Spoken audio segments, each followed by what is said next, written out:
Yung maximum na pwede. Ito pang... one each ba dapat yun? One each ba dapat? Okay. Buti dalawa-dala ko.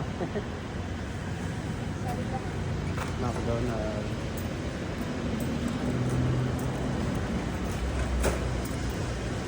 Thank you. Salamat. Ay. Meron tayong promo na curly fries no, 33 pesos lang. Magdala ka lang ng ganito. Magkano lang ganito? Paano ba yan mga ganito? So, I'm sure meron naman kayo sa bahay. Ayan po at tayo nito. Ay. Ayan. Grabe. Lagay na natin ito muna dito. Ay. Curly fries. Ayan. Tapos mag-drive-thru lang daw.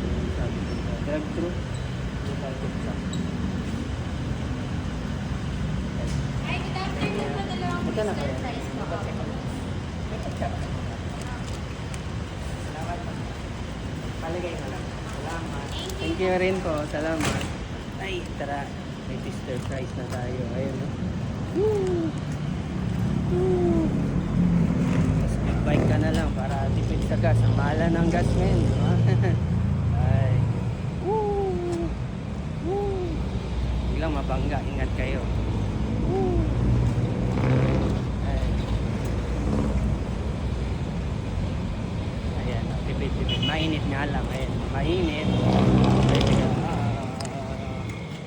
Ay, sige.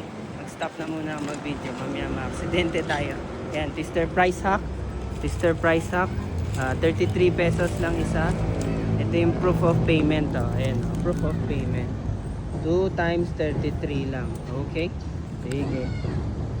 So, yan na. Meron tayo twister price. 33 pesos. Nabawasan na to syempre.